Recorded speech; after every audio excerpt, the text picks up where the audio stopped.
Hello，大家好啊！今集帶大家嚟到有海上花園之稱嘅廈門，呢度唔單止有好出名嘅鼓浪嶼，仲有充滿文藝氣息嘅沙坡尾、集美學村，仲有全球唯一一個海上列車。我哋仲會揸動車去靚到不得了嘅環島路。喺廈門，除咗瘋狂打卡靚景之外，食當然都係廈門嘅重頭戲啦。我會分別分開2集介紹俾大家，所以記得訂閱我，就唔會錯過我下條片分享啦。去廈門，大家可以選擇搭飛機，亦都可以選擇搭高鐵。而我今次選擇嘅酒店就喺中山路附近。廈門地鐵只有3條線，非常清晰。我住嘅酒店就喺1號線鎮海路附近。我哋第一個目的地而家即刻去集美學村。大家嚟到廈門係咪都會坐全球唯一一架海上列車呢？海上列車唔好以為係特別嘅列車，其實係地鐵嚟嘅咋。大家可以坐翻1號線喺高崎站去到集美學村，呢一個站就係喺海上行駛嘅地鐵列車，而呢一個亦都係千與千尋同款嘅海上列車嚟㗎。所以如果坐呢架列車呢，大家唔想太逼，可以一早坐啦，又或者可以黃昏時候，真係可以睇到日落㗎。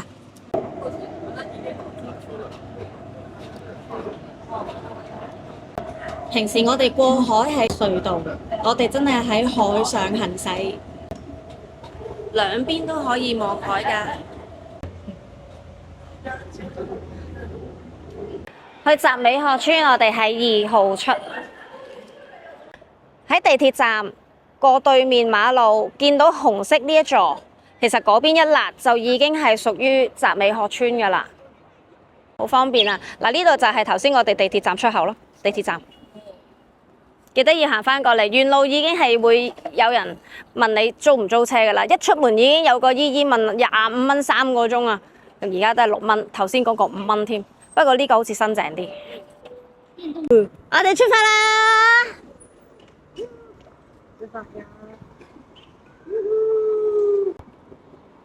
其實我一啲都唔爽，我好驚㗎其實集美學村就唔係一條村嚟嘅，而係一個超級大嘅學院區，由幼稚園到大學，甚至碩士、博士，成個教育體系應有盡有。而每一間嘅學校都係非常靚。想玩電動車嘅朋友呢，嚟集美學村呢係安全嘅，車唔係好多，亦都有好多學生都係揸緊電動車，同埋你會方便去到邊度都可以打卡停車。石鼓路。除咗學校之外，呢度亦都有一個特別地方，就係龍舟池，係公認嘅中國龍舟第一池。圍住龍舟池有7個涼亭，好舒服，好好風啊！風景真係一流。哇！呢間大學都好靚喎，華僑大學啊，好大間啊！呢度圍繞住所有嘅大學都好靚。呢度有好多打卡位㗎，有文創店啊，周圍你見到呢啲呢，你都可以打卡嘅，任何人都會喺度打卡。呢個地圖畫得好靚啊！集美學村入邊必須要睇嘅其中一個景點就係澳園，佔地有9000平方米，係陳嘉庚先生嘅陵園。佢用短短10年嘅時間起晒所有小學、中學、幼稚園、商科、農林等等唔同嘅學校種類。呢度亦都有好多寫咗佢嘅歷史故事。而眼前呢一個就係佢嘅陵墓，陵墓周邊就有15幅浮雕，由佢白手興家到傾盡家財辦理教育一生，都濃縮咗喺呢10幾幅浮雕入邊。跟住落嚟梗係要飲飲食食啦，俾小紅書推紅嘅一樹一葉，我哋都試下先。閩南鳳梨青觀音，一般般啦，可以一試嘅。跟住就去集美大社，呢度範圍唔係好大，但係有好多嘅 cafe 都好靚，同埋都好特別。中意打卡嘅你，呢一度係唔可以放過。相信大家都知道廈門最特色嘅就係沙茶麵，行到邊都會見到噶啦。我哋即管就是但入一間試下啦。我唔知係咪我問題呢？佢個沙茶麵呢唔係唔好食嘅，但係其實我覺得同沙爹牛肉麵真係冇乜分別咯。我試下飲啖湯啊！佢個湯底其實你望落去係濃嘅結，但係佢嗰個沙茶味呢，你 suppose 會有好香濃嘅花生醬味噶嘛，真心係啦，佢真係冇嘅，係啦，所以我會覺得佢似沙爹牛肉麵咯。我會再努力再試下睇下邊度嘅沙茶麵係好食。呢度就係十里銀灘，睇日落都好正啊！學生你好似好爽噶嘛？係啊。你話唔揸住架電動車，點能夠嚟到呢度呢？揸住電動車，你就可以好好享受呢度嘅海風，望到好靚嘅環境。雖然好熱，好猛太陽，但係呢度真係好好風，好靚好舒服。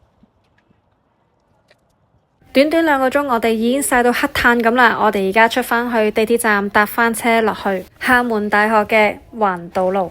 去廈門大學建議大家係要打車，千祈唔好搭地鐵，因為都行得比較遠。啱啱已經喺集美學村玩完電動車，如果仲未夠喉嘅話，你會去環島路，麻煩都要租電動車。我唔知大家會唔會打算咧會喺廈門大學參觀啦。如果打算喺廈門大學參觀嘅話咧，喺佢個大門呢一個正門過嚟呢邊就可以租電動車。咁呢個電動車咧，45蚊係玩1日嘅。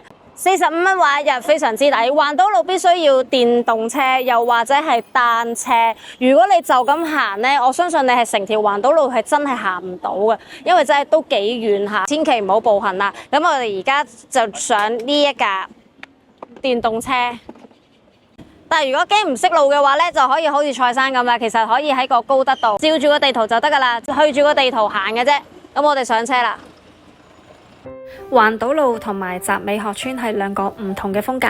環島路係廈門嘅濱海景觀大道，全長有43公里，環繞住成個廈門島，成條路最靚嘅風景，全線都係免費開放。沿住環島路行，你會經過演武大橋，呢個係世界上離海面最低嘅跨海大橋，得5.5米高嘅咋。如果你有意係真係玩環島路嘅話，最好嘅時間就係4點左右，因為好多人都會喺呢度睇埋日落噶。呢一堆人冇其他人影相噶，全部都係影婚紗相。如果我就咁落去，會唔會唔係幾好呢？係喎，地下咁特別嘅。動車線，心動車線，對出就都係海景嚟嘅，但係因為沙灘嘅位置呢，有啲位置就要喺上邊度行啦。沿路我哋亦都會經過不在書店，呢度好靚噶，我哋入去打卡。呢度就要落車啦，落車入去打卡啦，我哋。佢下低呢度呢，有個牌，然後有條路仔經過去嘅喎。好，但係呢度行過嚟呢，就係沙灘嚟嘅喎。佢個書店咁隱蔽嘅，哦，就係呢度。我哋入去睇下先，好多人坐喺度，超嘅打卡嘅呢度都係有。咁啊入去可以順便買咖啡都得啦。嗱，睇下呢個書店係咪真係咁靚？都係藍白色為主。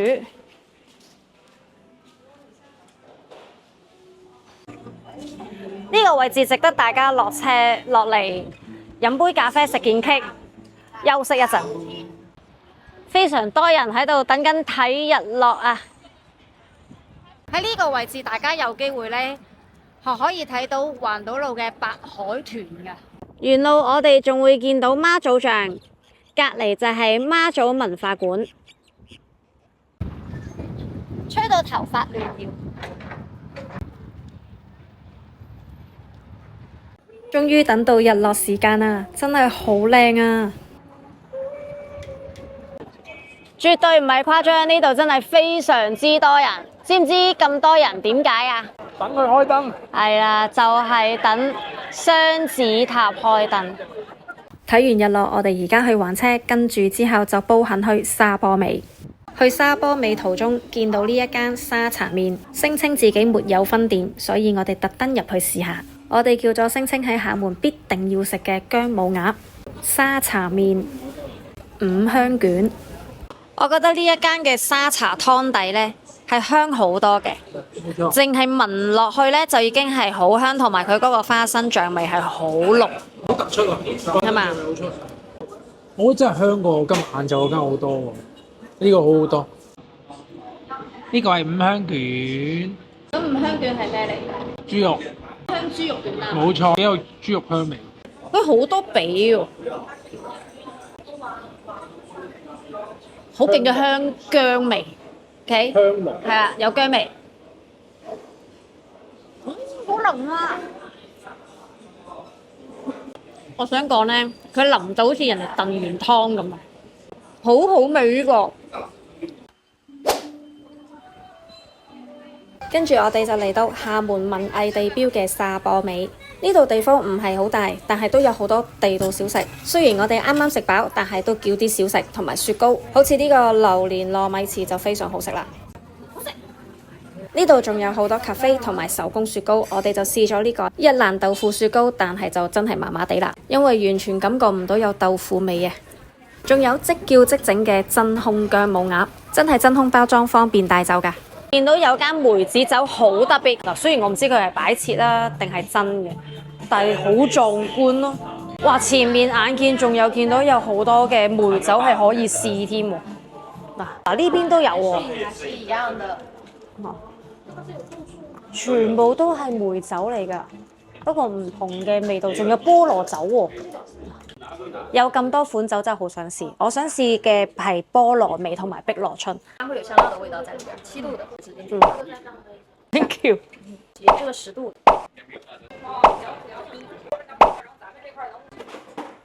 呢支都好好飲啊！99蚊咋？呢個好飲啊！呢個真係會令人好開心，佢真係成杯 lit 咁樣俾我。要買，我哋即刻買。OK， 收貨。謝謝。喺沙坡尾行完之後，掃埋貨，我哋即刻打車去輪渡碼頭。去鼓浪嶼夜晚或者凌晨都係有船入去㗎，睇清楚時間班次，佢哋係準時開船㗎。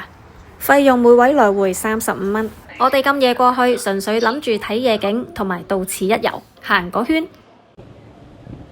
真係好靚啊！呢邊就係中山路。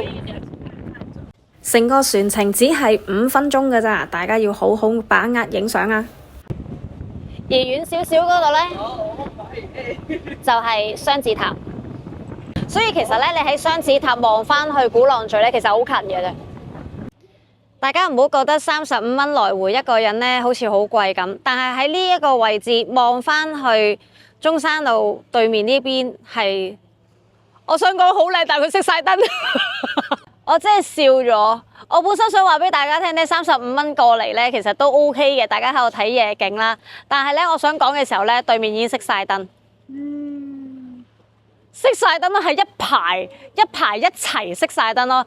大家見到我後面嗰1-2秒咧，佢都係頂唔住嘅。如果佢頂到1-2秒都仲見到。咁所以咧，如果你哋都想過嚟睇夜景嘅話咧，麻煩唔好太夜啦。而家只不過係啱啱10點鐘啊，你有冇諗過係咁快熄燈啊？我預佢11點鐘先熄燈噶嘛，佢竟然熄晒燈咯，10點鐘，佢連雙子塔都熄埋。哇，其實佢唔係開咗好耐啫喎，佢頭先佢係7點鐘開燈，佢而家係冇埋咯。即係開3個鐘頭，好慳電啊，好環保啊！廈門係環保嘅城市啊！入邊呢度夜晚有好多酒吧，我哋是但入一間坐低飲杯嘢先，因為等船都要等8個字啊！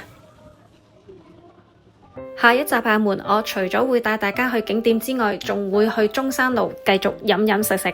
喺呢一度你絕對唔會有肚餓嘅一刻。到時話埋俾你聽，我住邊一間酒店。我哋下集再見啦，拜拜。